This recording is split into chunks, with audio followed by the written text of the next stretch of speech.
Well, good morning, guys. That's a little bit better. The first inkling of light that we've had. Beautiful. Haha, that's more like it.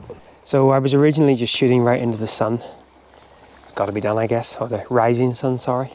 But actually, I much prefer looking in the opposite direction and that much more even light, subdued light. A little bit of pinks and purples on the hills, on the water, on the foreground. It's a little bit of a messy foreground, mind you. Sort of cruffy. I mean, the rocks, the lichen-covered rocks are beautiful, especially with that soft early morning light illuminating them. But it's a little bit cruffy. Although anyone who is familiar with the Scottish Islands, the Western Isles and Calmac, you might not be surprised to hear that the Loch Freesa, the little boat that has been doing the Oban de Craignier service, which in itself I think is a replacement, broke down yesterday. And so our boat off here is tomorrow. Or is it? Anyway, that's tomorrow's problems. Some gorgeous clouds over those far distant hills as well. In fact, I might not have brought myself along a little bit. I might shoot a little 65 by 24 pano just for those hills. And there's lovely, mostly just a nod to those beautiful clouds. So let's maybe set the camera up and do that.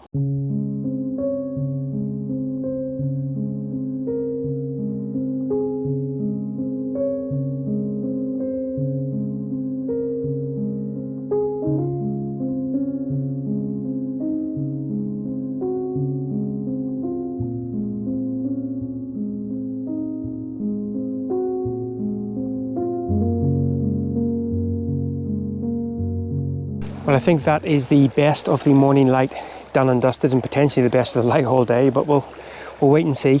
At the very end there, I was struggling with the sort of just not being quite wide enough, and then cutting off parts of the far distant hills, which I didn't think was working. So I ended up trying a vertical pano at about 45 mil. Still not sure it's going to work, even though everything was leveled out. I think my angle of attack, let's call it, will actually skew things up a bit. And of course, a bit of moving water, trying to sort of stitch all those things together. But I'd rather have tried it and failed in the digital darkroom than decided not to try it at all. So with that light turning a bit more silvery, I'm going to wander back to the van, grab some breakfast, and then I think we're heading down to a place called Croggan later on, where I hear there might be some otters. We ended up seeing 4 last night, a family of 4. I think it was a female, 2 cubs, and then the male was in and around as well.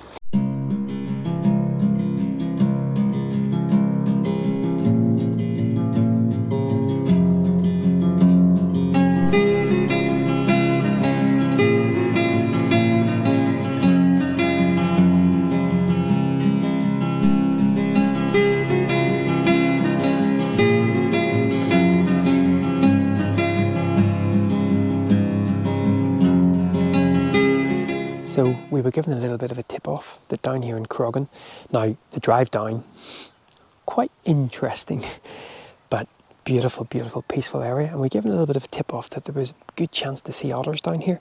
Now obviously we had some fantastic views yesterday of that family of 4. And we were about to just wander up the road and see whether we could see anything.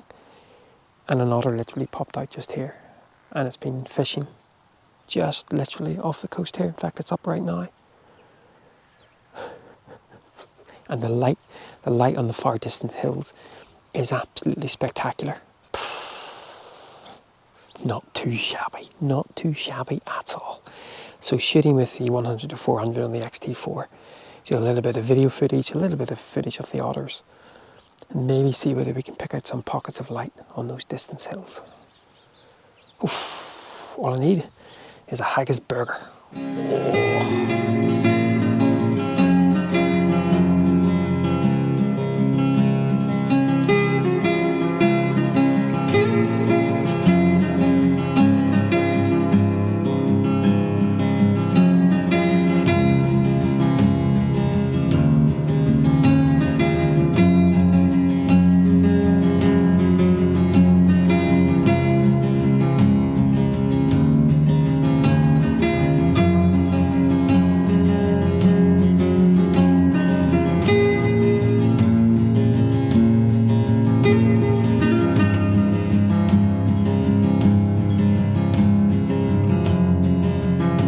that light now has been snuffed out for the meantime, but that was fantastic. Not obviously to see the otters, but the light was just beautiful, and the illuminating the far mountains, and then just those moody clouds.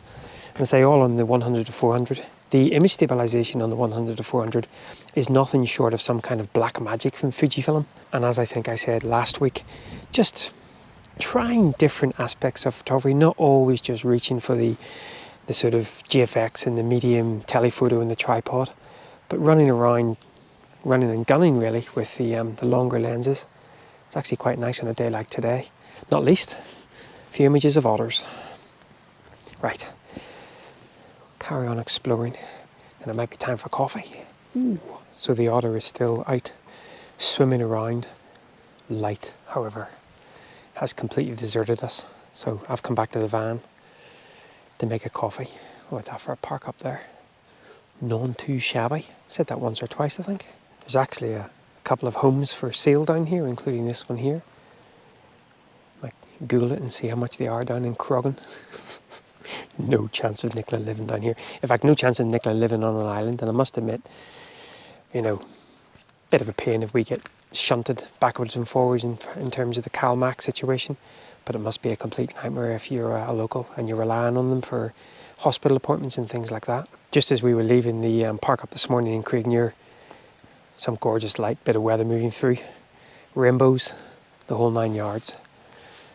Nicola's pinging me here, so I think the otters, I think she said it was up on top of the buoy, so, but I need to, in fact I can see it. You're never going to be able to make us out the GoPro, but absolutely, it's out in the buoy. I'll see whether I can get some footage with a 1 to 400, 2 minutes.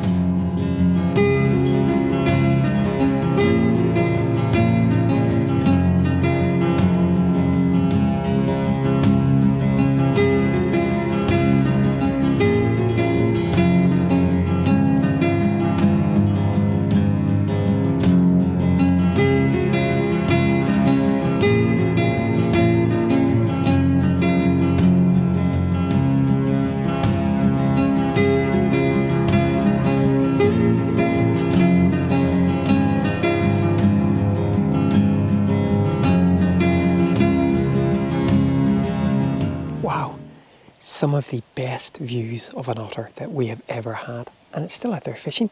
I ended up I completely forget that I've got the teleconverter for the 1 to 400, or the teleconverter for the Fujifilm. Now it does impact your aperture. You lose a stop or 2 stops or so. It might make it a little bit soft as well, but from a video perspective, gets you in sort of really, really close as well. But yeah, stunning views of the otter up here. And then just to sort of, say goodbye, it left us a little poo. Fabulous.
Well guys, I've managed to drag myself away from the otter. What incredible views that was. Come back up to Loch Nakiel, last couple of hours of the day before the sun sets, and we're chasing after some gnarly old trees again with that lovely sort of stone wall, and actually a nice little bit of light with lovely storm clouds in the background. Now what I really love is the sun at the moment is obscured mostly by a bank of cloud. If that sun could just come out just for a few seconds and give us some definition on these trees with that lovely stormy sky in the background, that would work out quite well. In fact, I can kind of feel the ambient light starting to increase, so we might get fortunate. No great shakes in terms of the composition, just a standard aspect ratio out at about 40mm on the 35-70, and a polarizer, just maybe to take off some of that sheen off those branches. And I really love the flow of the big sort of main branch on that tree. Rather nice. Now we wait for some light. Oh, the light is teasing us.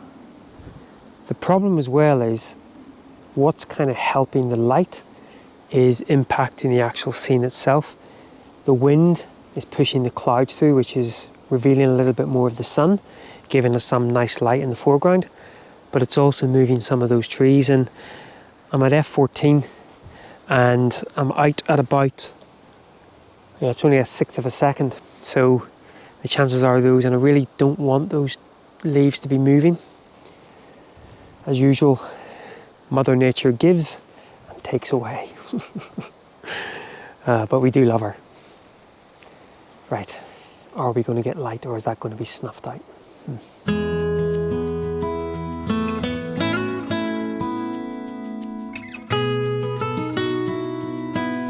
So I've moved along about 20 foot, and the tree behind me here is all kinds of gnarly.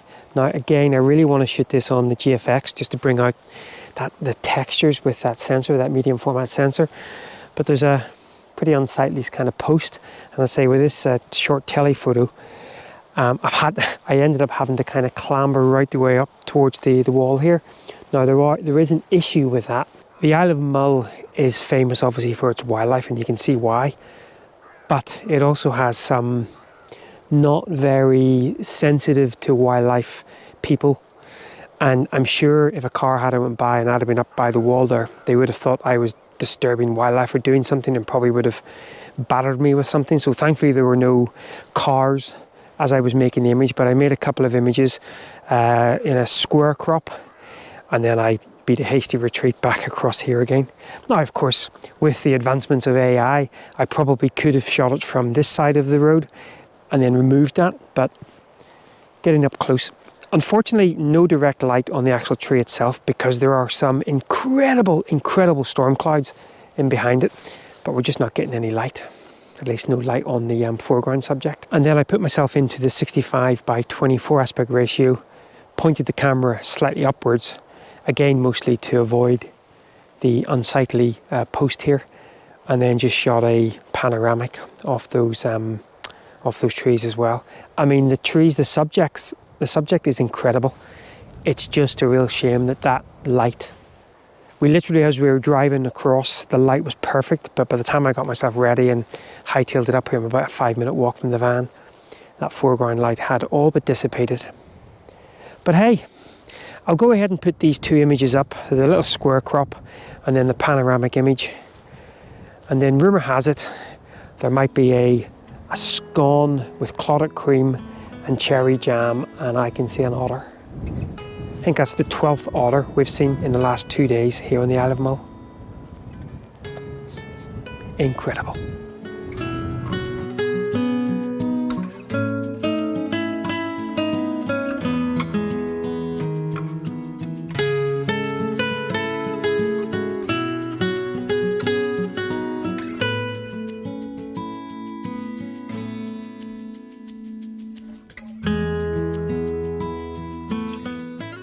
Well, good morning guys. And for the observant amongst you, not on the Isle of Mull anymore. In fact, we left the Isle of Mull the following morning. From the video perspective, yes, our ferry was actually running, but that was probably about 5 weeks ago. And for the observant amongst you, back in Portrush. After we left the Isle of Mull, we headed down to Easdale for a night. Cracking place actually. I'd like to go across there with the camera and do it justice. Some lovely slate patterns and textures and stuff. And after that, we got the ferry over to Ireland, where we've been for the last 5-6 weeks.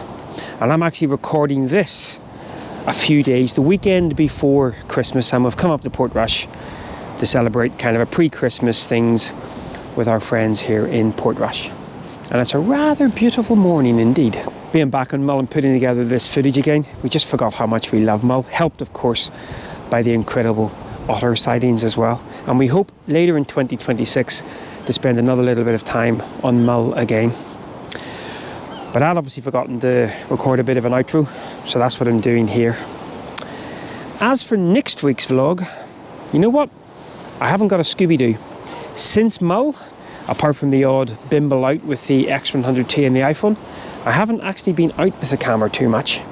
But hopefully that's all about to change. I've been so busy doing family stuff and getting various bits and pieces done in the van that I really haven't had any camera time. Plus, despite a rather nice morning this morning, the weather's actually been pretty diabolical.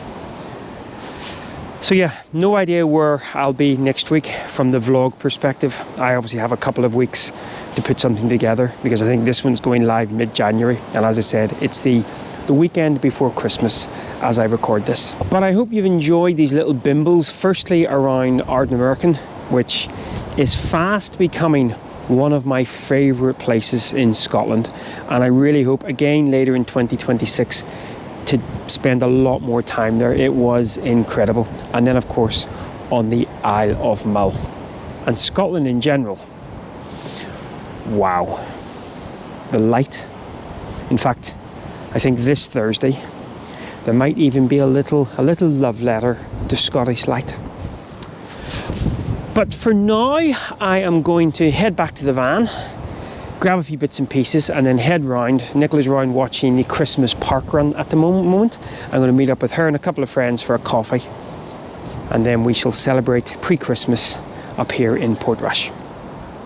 Right guys, well, once again, thanks a lot for following along, and until next time, no idea where that next time is going to be, mind you. Take care. And as always, happy pixels. Oh, and by the way, the guy's yelping to my right here, just gone in for a sea dip. Crazy, crazy people. See you next week, guys.